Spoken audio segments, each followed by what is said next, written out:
je m'attendais à ce que les gens viennent pour une dernière tranche. Je ne veux pas le répéter ce jour-là. Deuxième sujet qui est pour moi aussi important, c'est une chose que j'ai dite il y a 3 ans, 8 mois. Je vais le répéter avec beaucoup de calme. Parce que ce jour-là, j'avais saoulé, je pense. Je ne vois pas. Hein. J'étais vraiment ivre ce jour-là. Ivre de joie. Pas ivre, hein, ivre. Pour que mon nom soit assimilé à la boisson. J'étais ivre de joie. Et je n'ai pas exprimé les choses comme elles devaient se faire. Même si je ne le fais pas à la fin, j'étais ivre de joie. Et je vais enlever la joie, là, je vais être sûrement le plus explicite. La vidéo est là, elle a de 3 ans, 8 mois. Et je vais expliquer le phénomène. Et je voudrais qu'on s'interroge sur des facteurs très importants. Et je m'adresse au service. Je m'adresse au serviteur de Dieu. Je veux qu'ils écoutent cette parcelle de vidéo parce que c'est à travers ceci que tu pourrais comprendre comment le monde, non, la création fonctionne. Ok? C'est par là que tu pourrais, je mets ça dans le sens supposé, que tu pourrais comprendre.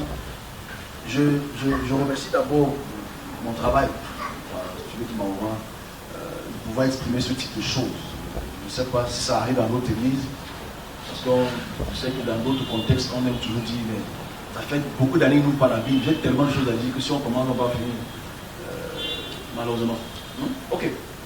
En 2019, je vais donner l'historicité, hein, on va comprendre les événements aujourd'hui. En 2019, on était à peu près le 20, un ange vient vers moi et me donne une annonce.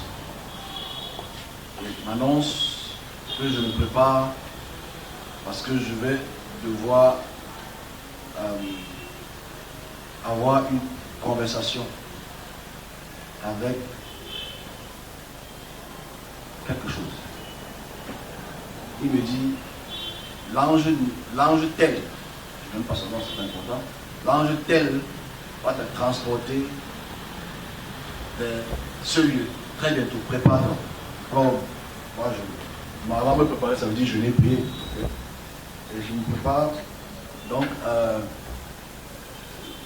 je n'ai rien à ce période-là. Et à la veille, je priais de ce côté-là pour préparer l'année 2020. Et en perspective, je m'attendais à recevoir une fois de plus un message déjà à mon service. Et quand je me couche, 4 heures moins, je suis transporté dans une dimension spirituelle. Je vais expliquer. Dans cette dimension spirituelle, il y avait des comment vous appelez communément les anges. Il y avait des anges de ce côté. Mais il y avait la voix de la création qui parlait. Vous de la voix de la création. La voix de la création qui parlait. Et il disait des choses très importantes pour lesquelles vous vivez aujourd'hui. Et que j'ai annoncé cette personne. Alors, je vais expliquer en quelques mots ce qu'il a dit, pour qu'on puisse de là comprendre comment le monde fonctionne. Parce que c'est à travers son expression qu'on peut savoir comment le monde fonctionne. Ce n'est pas à travers l'expression d'une divinité. Pas possible. Donc forcément, il dit, quand il dit il là, c'est pas qu'on est obligé de dire il. Je ne vais pas dire elle. Okay? Parce que cette voix qui parle n'est ni homme, ni femme, ni bouc. Je suis obligé de dire il. Parce qu'on est habitué à dire il. Donc ça ne peut pas prendre un mauvais sens. Il dit, voilà ce que je vais faire dans ce millénaire. Je suis clair. Voilà ce que je vais faire dans ce millénaire qui prendra à peu près 10 ans. Qui prendra 10 ans, pas à peu près. Il n'y a pas de décennie. Je vais abaisser les nations. Et les anges qui étaient à ma droite disaient, c'est excellent et c'est toi qui le feras. Et c'est pour ton plaisir. C'est ce qu'il disait. Chaque fois qu'il déclarait quelque chose, les entités qui étaient à ma droite étaient seulement de le déclarer, c'est toi qui le feras et c'est pour ton plaisir. C'est tout ce qu'il répondait. Je vais abaisser les nations. À partir de maintenant, j'abaisse les nations et j'élève d'autres nations. Ok? Et il le répétait. Donc, les anges à côté répétaient seulement, c'est toi qui le feras et c'est pour ton plaisir, tu le feras pour ton plaisir. Je vais utiliser les petits groupes d'hommes pour éteindre les grands groupes. Je vais utiliser certaines personnes comme pierre angulaire pour tracer un nouveau chemin pour les nouvelles générations. Donc, ce que les entités veulent répondre, c'est excellent à tes yeux, c'est excellent, tout ce que tu fais, c'est pour ton plaisir. Les gens ne font que étaient en train d'acclamer d'un côté. Et en conclusion, ça commence maintenant. Et moi, dans mon offre le matin, je parle devant vous, j'étais très content que ça va changer, que ça va changer. Je ne prends pas la dimension millénariste. C'est que millénaire, 1000 ans. On va expliquer avec beaucoup de minutie ce que je dis. Parce que là, on est en 2020, le 1er janvier 2020. Ça fait 3 ans. Alors, on continue. Et après cela, cet ange de ce nom, qui vient en février, me montre un document. Ce document, on en parle souvent ici. C'est partie des thématiques qu'on discute ici. Et en février, toujours, cet ange me dit, ok, prépare-toi. Encore, tu vas voir tel ange dans quelques jours. C'est 12 jours. Donc 12 jours plus tard, moi je suis prêt, toujours dans mon foyer. Et toujours vers 16h là, on était à peu près, je pense, presque 5h du matin. Je suis transporté comme pas dans la dimension de la création, mais dans la dimension des anges. Dans cette dimension des anges, il y avait un très très grand ange devant moi. Pas grand de taille. Grand, moi je parle de la puissance, pas de la taille. Mais cet ange n'est pas long. C'est encore des choses d'Ézéchiel. Il y avait 3 entités, 3 anges à ma droite qui étaient accroupis, prêts à courir, prêts à s'élancer. Celui qui était là me dit, te rappelles-tu ce qu'on t'a dit il y a quelques mois? Je dis, oui, je me rappelle. Il me dit, qu'est-ce qu'il y a derrière moi? Tu vois, il y avait une éclipse qui était en train de se former. On était en pleine, plus ou moins en pleine nuit, et l'éclipse était en train de partir. Il me dit, l'éclipse là, bon, je ne vais pas entrer dans tous les détails de l'éclipse, ça ne va pas porter beaucoup de confusion. Mais cette éclipse, si tu vois ce qui se passe, la lumière va commencer à reprendre. Dis-leur qu'à partir de maintenant, on était le premier base, toute la terre va entrer en transformation. Je vais baisser les nations, je vais élever les autres, et je vais t'utiliser toi pour faire propre exclamation. Ça vous intéresse, c'est pas pour vous problème. Donc en fait ici, je reviens, je l'écris, je donne ça devant l'église, devant ceux qui sont là même. Je dis encore, le plus important, c'est de comprendre ce que ça veut dire. Donc je reprends encore, pour qu'on puisse se comprendre. Le 1er janvier, il y a une expression de la création. C'est un privilège d'avoir entendu ça. Ok? Parce qu'ailleurs, vous lisez le réchauffer. D'abord, c'est un privilège. Et je me pose la question si les gens savent que j'ai un privilège. Je suis privilégié. Donc, en fait, dans cette expression, il parle des transformations que lui fera lui-même. J'insiste sur le mot, je le ferai moi-même. Ça sera par mon plaisir. J'insiste. Parce que c'est important de savoir que c'est lui-même. Ça veut dire qu'il y a d'autres choses qui sont faites que ce n'est pas lui. On comprendra ça tout à l'heure. Okay? Donc, parce que c'est important de comprendre le fonctionnement de la création. Peut-être pour la première fois, depuis des milliers d'années. C'est d'abord important de comprendre le concept de la création et de l'inertie et de l'action que le créateur peut imposer sur sa propre création à un temps spécifique. Et on a des questions à se poser. On a des questions à se poser à travers cette expression qui est là. Et les preuves matérielles que nous vivons aujourd'hui. On va comprendre. Donc, en fait, dans cette expression d'élévation et d'abaissement et de transformation qui se base sur les groupes religieux et les groupes étatiques ou religieux, monarchiques, on va comprendre ça tout à l'heure. Et 3 mois plus tard, il explique qu'à partir de maintenant, 1er mars, toute la terre entre dans cette transformation. Ça commence maintenant. Moi, je suis anxieux, je me dis que ça commence demain matin. Je vois le Covid qui est là, c'est sûr que c'est le Covid, alors ça n'a rien à voir avec le Covid. Rien à voir avec le Covid. Parce que les 3 anges étaient là pour ceux qui sont là. Un était pour les chefs d'État, Nous étions pour les continuer, nous étions pour l'église. Je me rappelle de ce que je disais il y a 3 ans. 3 ans, 6 mois. Parce que je recommence parce que c'est très important pour comprendre la création. Donc ici, nous sommes aujourd'hui, après ce message, si vous avez écouté, si on peut même faire en sorte que, après même cette église, avant qu'on le prie, on a les... Parce que les prières, je suis juste d'accord avec les prières. Mais si tu ne comprends pas la création, je dis la création s'en fout des gens. Parce qu'il a exprimé malheureusement à une personne, qui peut exprimer à beaucoup de personnes, mais les personnes se disent, on s'en fout, on a Yahvé. Et ils ne comprennent pas donc le phénomène de qui abaisse et qui élève. Parce qu'à l'instant, si nous parlons, qu'est-ce qui se passe dans le monde? Est-ce que les hommes voient 3 ans plus tard le changement? Et en fait, est-ce que les hommes voient que tout le monde laisse des puissances, on est en train d'abandonner les puissances qui ont 2 millénaires? Allons-y donc dans l'histoire pour qu'on puisse comprendre l'expression du Créateur, pas l'expression d'une créature. Est-ce qu'on en sait? Parce que lui, il te parle de millénaire. Moi, je ne comprends pas encore ce qu'il veut dire par millénaire. Parce qu'en fait, je ne fais pas un rapport dans l'histoire. Je fais un rapport avec ma propre personne. Oui, ça va changer demain. Dites amen. La bêtise chrétienne. Désolé. Parce que moi, je pense encore dans le cocon chrétien, le cocon yaviste. Alors que c'est le cocon millénariste des peuples. Parce qu'il faut qu'on comprenne les peuples et les dominations des peuples. Parce qu'il n'y a pas de millénaire. Qu'est-ce qui domine depuis des millénaires? Repartons donc dans la période gréco-romaine pour qu'on puisse absolument, mes collègues, écouter, s'il vous plaît. N'ayez pas honte d'écouter. Bon, si vous savez, vous avez la science infuse, moi je vous explique mon devoir avec détail. Parce que la période gréco-romaine qui commence avec Alexandre en 321, il commence à dominer le monde. Il apporte, institue ses concepts théologiques et diversité de divinités. Ensuite, César prend à partir de 100 ans, je veux dire 76 avant notre ère aujourd'hui, Jules César, qui est le plus ou moins le fondateur de l'Empire romain, a sa divinité. À la période dite du Christ, c'est Tibère.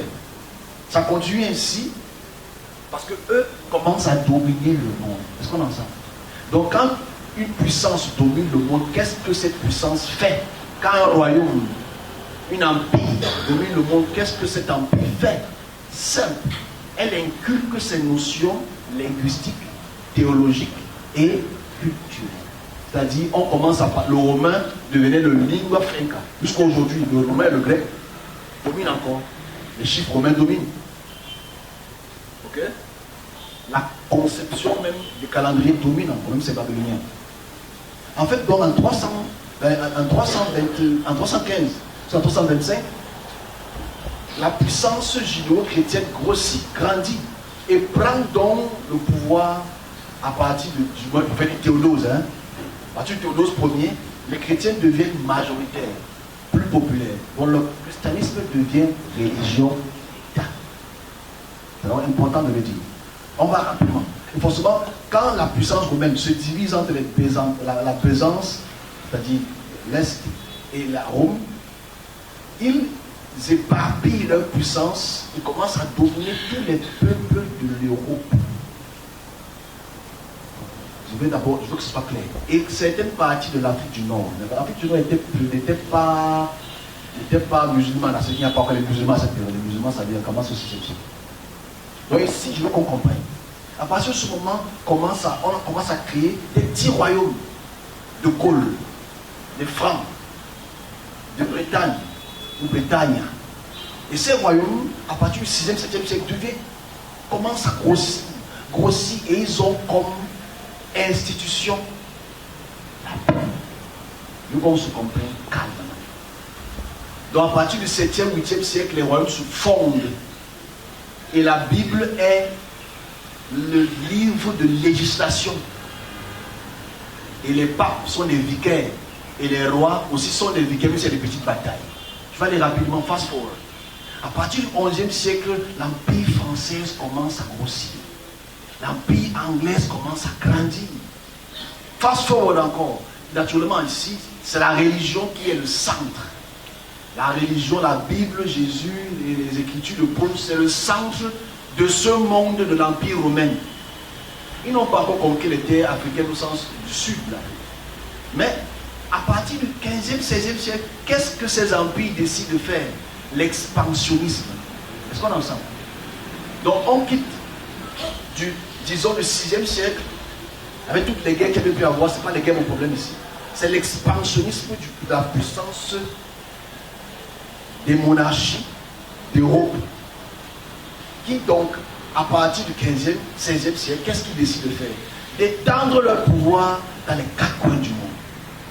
L'Angleterre, la France décident donc, et l'Allemagne aussi, et les Netherlands, les Hollande, décident d'étendre leur royaume dans les 4 coins du monde. Ils parlent jusqu'en Chine. Ils n'arrivent peut-être pas à imposer le christianisme en Chine, mais ils imposent le commerce dans ces pays-là. 7e, 16e, 17e siècle, ils viennent en Afrique. C'est ça qu'on appelle donc les premières formes de colonialisme. Je veux qu'on se comprenne. Donc c'est l'Empire romain d'abord, à travers les textes bibliques, c'est-à-dire leur législation, qu'aujourd'hui, la France, l'Angleterre, je ne fais pas les deux parce que c'est les deux les plus dominants, ont étendu leur tentacule, leur conception de royaume dans le monde entier. Et forcément, le monde entier vivait à leur rythme. C'est eux qui étaient les juges des peuples. Et forcément, dans les années début 19e, début 20e siècle, ils ont fait ce qu'on appelle aujourd'hui le colonialisme. Même si eux sont devenus des républiques, parce qu'ils ont décidé de séparer le pouvoir de l'État et le pouvoir de l'Église. En quelques mots. Je vais être rapide parce que je ne veux pas prendre le temps. En fait, ici, on voit qu'on a parcouru rapidement, avec beaucoup d'erreurs certainement, près de 1500 ans de domination romaine ou romaine catholique.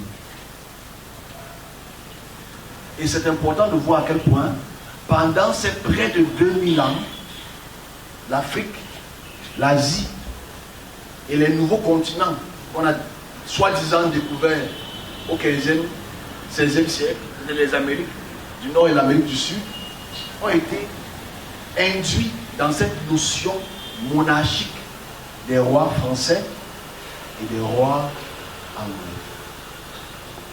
Les villes ont les noms des rois. La Louisiane, la Virginie, c'est le nom des rois, les reins. Même si Brazzaville, c'est le nom des personnes. En fait, on prend, je ne vais pas prendre celui, la route là que vous connaissez tous là, de Gaulle. Ce sont eux qui imposent les noms, qui imposent le langage, qui imposent leur rythme culturel, législatif et tout ce qui va avec. En fait, on réalise que c'est une domination qui est là depuis près de 2000 ans. Et n'oublions pas, comme je viens de le préciser, au 15e, 16e siècle, après les guerres qu'il y avait en Grande-Bretagne, où il y avait séparation, après Martin Luther, séparation de deux églises, c'est-à-dire l'église anglicane, l'église catholique, l'église protestante. On les a déportés dans le 20e qu'on appelle les Amériques, où les Anglais ont peuplé les Amériques, avec un peu les Français. Les Français sont allés un peu plus au nord, c'est-à-dire au Canada. Donc les Anglais et les Français ont peuplé encore ce qu'on appelle les États-Unis. Et les États-Unis ont dominé le monde depuis vraiment la Deuxième Guerre mondiale. Donc, en fait, si je fais ce petit cours d'histoire pour lesquels la plupart des chrétiens ne sont absolument pas au courant, parce qu'ils ont laissé les cours d'histoire quand ils ont fini de donner le bac, le vrai problème c'est ceci. Quand ils dominent le monde pendant près de 2000 ans, la vraie question qu'on va se poser après, c'est le service est au courant. Puisque ceux qui sont ici, depuis un petit bout de temps, quelques mois plus tard, après mars, le 1er mars, le 26 juin, cet ange-là me transporte, il me montre, j'ai expliqué ça il y a quelques mois, un grand document pour lequel il me montre tous les rois anglais. Il me dit, s'arrête, la reine Elisabeth, c'est la dernière puissance qui va dominer le monde. C'est-à-dire 1926, en 2020, je ne savais même pas qu'elle était en 1926. Il me le montre, je dis, ok. Moi je l'écris, je donne ça, je dis que c'est la fin des royaumes. Et forcément aujourd'hui je veux qu'on puisse comprendre l'expression du Créateur par rapport à l'expression des créatures. Parce que là c'est lui qui le fait, ce n'est pas une détermination des puissances angéliques. Alors ceux qui se rappellent ça en 2019, je vais faire beaucoup de rappels pour qu'on puisse s'asseoir et comprendre. En 2019, ici, ceux qui étaient ici étaient peut-être terrifiés par le téléphone qui sonne. Que ça va aller. Ça a réveillé les uns et les autres. Les gens qui dormaient déjà, ça peut vous réveiller, c'est pas mal. Donc en 2019, en septembre, en préparation par rapport à la nouvelle année, je vous ai expliqué une intégration que j'ai eue avec une divinité très très puissante.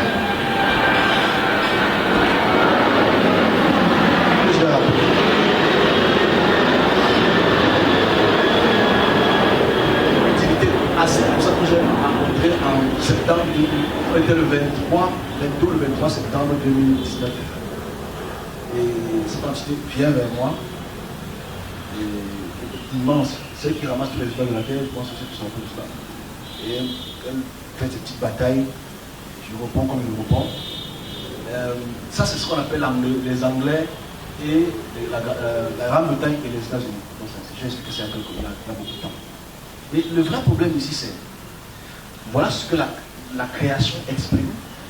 Voilà les dominations qui sont sur terre et qui alimentent les idéologies, alimentent les cultures, alimentent les puissances. Mais ce n'est pas eux qui créent l'intelligence. Parce que l'intelligence est donnée en tant que fonction pour les hommes. Ok? Et regardons aujourd'hui ce qui se passe. Il exprime, même s'il avait dit en 2017, là c'est vraiment que ça commence maintenant. C'est différent, c'est pas ça que je comprends. Parce qu'en 2020, janvier et mars, il dit que ça commence maintenant. Parce que ça c'est une expérience que vous savez déjà depuis 2016. Mais qu'est-ce qu'on voit dans le monde aujourd'hui? On voit subitement un rejet de certains peuples. Et que subitement il y a une idéologie qui prend les peuples du monde à rejeter, à vomir la France, à vomir la Grande-Bretagne, à vomir les États-Unis. Sans qu'il n'y a pas de mort encore. Donc en fait ici, personne ne meurt. Mais le sentiment de rejet, avec action, parce que beaucoup avant ont voulu rejeter, mais n'ont pas eu la force de mener l'action au bout. Voilà pourquoi il y a eu beaucoup de morts, malheureusement. Aujourd'hui, on réalise que la réunion qu'il y a eu avant-hier était le coup fatal. Parce que le coup fatal est simple. Ce qu'on n'arrive pas à voir dans la démographie. La démographie, c'est la science de la population. Mettons ça ici. Alors ici, quand on parle de l'Occident, on parle des États-Unis, à peu près 700 millions d'habitants. On parle de l'Europe, plus ou moins aussi la même population. On parle de l'Australie, quelques millions d'habitants. C'est ça qu'on appelle l'Occident. Ok? C'est tout l'Occident. Mais ils ont l'avantage sur la technologie, où ils avaient. Mais depuis 2022, parce que tout est en 2022. Depuis 2022, les données ont changé. La Chine, 1 milliard 400 millions d'habitants, se lève et s'unissent avec l'Inde, 1 milliard 500 millions d'habitants, se réunissent avec l'Afrique, 1 milliard 800 millions d'habitants, sans compter maintenant l'Argentine et le Brésil, qui sont unis pour être dans un sens. Donc côté population, côté commerce, côté armement, si à bataille aujourd'hui, ça ne fait pas 2 jours. On réalise qu'en quelques semaines, il a baissé les nations, il a en train d'élever les autres. En fait, c'est important de voir l'expression donnée et l'effectivité. Parce qu'en fait, ce qu'on abaisse là, ce sont des puissances. Ce qu'on élève encore là, c'est quoi des puissances. Donc on se comprend, on va se comprendre avec beaucoup d'exactitude. On n'est pas encore sur le facteur de l'église, c'est pas grave. On est encore sur le facteur de l'hégémonie et des puissances. Et c'est pas grave. Je ne suis pas appelé à vous convaincre, je suis appelé à exprimer. C'est important d'abord de distinguer les deux. Je ne suis pas là pour vous convaincre. Je suis là pour exprimer. Et qu'est-ce qui va se passer en 2024? En 2024, la plupart des pays veulent adhérer à une autre forme qui n'est pas la démocratie au sens pur du terme. Parce que la démocratie, malheureusement, n'a pas marché. En Afrique, monsieur. Même en Europe, ça n'a pas marché. On a vu ça avec les États-Unis, avec Donald Trump. Ça ne marche pas. Et forcément, on voit ce basculement est tellement violent aujourd'hui que le rejet de certains pays sont véhéments. Voilà l'expression de la création. Mais la vraie question qu'on doit se poser, le service de Dieu doit se poser, par rapport à tout ce que je viens d'exprimer, qui n'est absolument pas texte biblique, n'est pas dans un texte biblique, c'est une expression de la création. Première question qu'on devrait se poser, c'est pourquoi est-ce qu'il n'intervenait pas depuis? C'est les vraies questions qu'on doit se poser. Pourquoi est-ce qu'il connaît ces choses-là, mais il n'agit pas comme toi tu veux qu'il agisse? Parce que dans les concepts yavistes, c'est Dieu qui tue, c'est Dieu qui donne. Là, il ne te parle pas de tuer, il te parle d'élever et d'abaisser. Il ne te dit pas qu'il va te détruire un peu. Il parle de descendre un peu. Il parle d'abaisser et d'élever un peu. Parce que lui, il n'est pas là pour tuer. Même si ces mouvements peuvent causer des morts, parce que certaines personnes ne vont pas vouloir laisser le pouvoir. Ça, c'est une autre chose. C'est une expression très grave. On va plus loin. La deuxième question, c'est pendant ce temps, dans son inertie, dans le fait qu'il n'exprime pas, qui est supposé dans ces 2000, 3000 ans-là exprimer son décret, sa volonté, mettons ça ici? Est-ce que ça a été exprimé? Revenons sur la vision, sur l'expression, j'aime pas le mot vision. Et revenons sur l'expression du 1er mars, s'il vous plaît. Je sais que c'est la prière, le jour de prière, j'attends que les autres se remplissent. C'est que ce que je dis là, pour certains, n'a pas de sens. Si ça n'a pas de sens pour toi, c'est que tu ne vas pas être ici. Je pense qu'il faut aller là où on chante. Je cache. Là où on chante, on danse, c'est mieux là. Ok? Non, parce que si tu ne veux pas être intelligent, va être bête. Donc, le vrai problème ici, c'est le 1er mars, il dit la terre était recouverte de l'éclipse, c'est-à-dire de côté ténèbres. C'est-à-dire que si on est dans l'obscurité depuis beaucoup de temps, et que lui décrète le changement, l'élévation et abaisser les puissances, qui était dans la lumière? Quel groupe religieux était dans la lumière? Quel groupe religieux était dans l'expression de ce qu'il est, puisque toute leur expression est elle-même? Image, homme, femme, statuette, sacrifice. Je veux qu'on puisse, à travers ça, comprendre son expression, qui est naturellement hyper rare. Mais à travers ça, est-ce qu'on va comprendre ce qu'il veut? Parce que s'il abaisse, c'est qu'il n'est pas content. Je dis ça, ça c'est une logique quand même. Si aujourd'hui, je vais dire 3000 ans plus tard, pour être le plus bref possible, il décide d'abaisser certaines puissances qu'on est en train d'observer. Je dis, tu as beaucoup de personnes que dans quelques années, quand la puissance américaine va totalement chuter, je me pose la question comment l'église va faire. L'église chrétienne va faire. Elle va aussi chuter. On ne voit pas ça parce que moi j'annonce toujours, mais ce que je dis, ça, quand ça commence à voir le jour, on va commencer à dire, ah ouais, on a compris, mais on aime nous. Mais le vrai problème ici, c'est celle-là. C'est que l'expression est donnée, la manifestation prend le temps, mais qu'est-ce que les hommes entre l'expression et le temps agissent? Comment est-ce qu'ils agissent? Et qu'en fait, voilà 3 ans, 8 mois qui sont passés. Qui a pris la peine d'écouter ce qu'il a dit?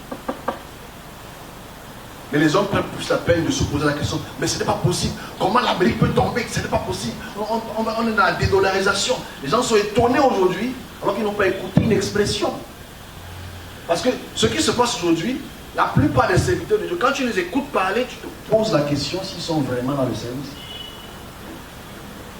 Tu te poses la question, parce que ce que Dieu n'est pas dans Jérémie, ni dans Ésaïe, ni dans whatever prophet de la Bible. Ce n'est pas Nostradamus qui l'a dit. Mais qu'est-ce qu'on fait? Pourquoi est-ce que le service de la création est aussi amorphe dans l'expression? Maintenant, on conclut. Parce que je veux parler plus loin que ça. S'il y a des questions, un jour, après, je sais pas, on va les prendre. Mais le vrai problème, c'est pendant l'expression et la manifestation, les hommes meurent. Il faut qu'on se comprenne. Parce que la mort, c'est la mort naturelle. Tout le monde a mouru. Mais les hommes n'ont pas cette compréhension, ils n'ont pas de connaissances. Donc, voilà pourquoi je dis, la création s'en fout des ignorants. Parce qu'orthodoxe, vu, écouter. Qu'est-ce qu'on préfère écouter? Qui fait à ce qu'on écoute autre que d'écouter telle chose? C'est le vrai problème. Alors, je voulais répéter cette expression-là parce qu'en fait, aujourd'hui, quand je vois les plateaux de télé s'étonner des BRICS, s'étonner comment tout le monde entend le... Moi, je ne suis pas étonné. Je le confirme seulement sur ma page. Comme moi, j'ai dit ça il y a quelques années. Parce que, enfin, ceux qui sont ici depuis longtemps, nous, on est au courant des changements. Mais pourquoi ils ne sont pas au courant des changements? Pourquoi est-ce que d'autres factions, les plus puissants chrétiens, ne parlent plutôt de la fin du monde? Il y a un problème. On est divisé. Si les serviteurs de Dieu, la fin du monde, c'est dans 3 ans, dans 2 ans, il y a un problème. Il y a un vrai problème. Moi, quand j'ai écrit un petit truc comme ça, quelqu'un me dit Gog et Magog. Il va toujours utiliser Gog et Magog, c'est la région des steppes de Mongolie. Qu'est-ce que ça a à voir avec l'Afrique? Ça n'a rien à voir. S'il faut contester Gog et Magog, il faut repartir à la période d'Ézéchiel et se poser la question, qu'est-ce que Ézéchiel exprimait dans cette notion de Gog et Magog d'Ésaïe? Ils sont déportés dans les régions de Gog et Magog. C'est tout simple. Pourquoi on oublie toujours le contexte de l'écriture? On prend toujours l'écriture comme une extension de la pensée des hommes. Et voilà le problème ici. C'est si à travers cette expression-ci, on peut mieux comprendre le fonctionnement de la création, et que la forme d'inertie de la création et des anges, mais l'action constante des hommes et des esprits pour les domaines, et les fonctions que les hommes ont dans les domaines. Parce qu'en fait, aujourd'hui, si je prends l'exemple de ce qui se passe au Niger, pour lequel on parle depuis 7 ans, qui doit régler le problème? Dieu ou les dirigeants? C'est un vrai problème.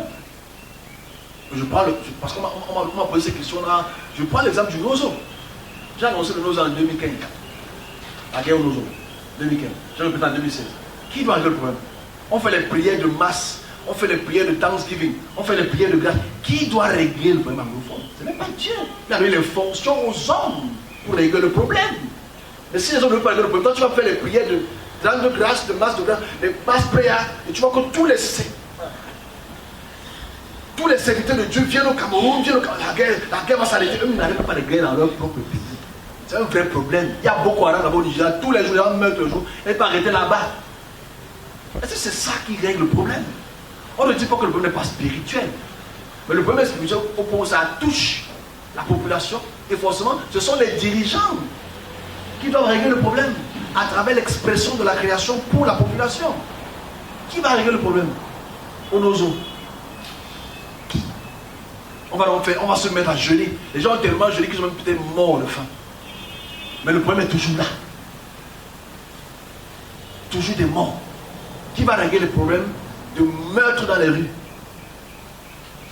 C'est les prières. Ou c'est la puissance étatique. Il faut qu'on puisse réfléchir d'une autre manière. Le spirituel a son rôle, mais la fonction des hommes a aussi leur rôle. Et c'est ça le problème pour le néo-chrétien ou pour le post-chrétien. L'attente de la descente de la divinité pour régler le problème. Et forcément, quand ça n'arrive pas, c'est qu'on est des pécheurs. On a trop péché. Et forcément, on a même bien dit, c'est ce qui est. Nos prières, Dieu les garde quelque part et il va répondre après. Ici, je clôture par cette parole. Ce qu'il a mis ici, comme fonction de réflexion, ce n'est pas lui qui va la décanter. Je répète encore. Ce qu'il a mis ici, comme fonction de réflexion, ce n'est pas lui qui va la débrider. Ce n'est pas lui qui va la déboucher. Le cerveau qui est ici n'est pas là pour orner. Oui, vous êtes de belles femmes, vous êtes de beaux garçons, mais ce n'est pas le but. Le but qui est à l'intérieur, c'est la capacité de réflexion et de résoudre des problèmes qui nous environnent. Si ça devient folie pour le créateur, c'est qu'il y a un problème du créateur qui a créé la folie dans la tête de l'homme. Il faudrait que les hommes apprennent à réfléchir pour résoudre des problèmes africains, pour résoudre des problèmes du monde. L'expression est seulement là pour exprimer 2 points, majoritairement. Les mouvements dus aux puissances qui veulent transformer les populations et les régions, et l'expression de lui-même, ces transformations qu'on a écoutées à quelques minutes. Le reste, c'est à l'homme de jouer son rôle. Maintenant, qu'est-ce qu'on fait quand l'ignorance a pris comme une fièvre tous les peuples? Comment on règle ce problème? Quand on va dans chaque groupe religieux, chacun a sa méthode de réflexion. Et forcément, on se pose la question, pourquoi il y a autant de guerres? À qui gagne pour les guerres? À qui gagne la famine? Ça gagne, ça profite à qui? À Yahvé? À Allah? À qui? À Jésus? En fait, on est devenus des idéologues. On ne réfléchit même plus. Et c'est ça le vrai problème de la création. C'est qu'en fait, la partie du cerveau qui nous appelle à distinguer, discerner et à prendre des décisions pour la population est devenue tronquée pour la foi. Mais forcément, je clôture, je dis toujours, la création s'en fout des hommes.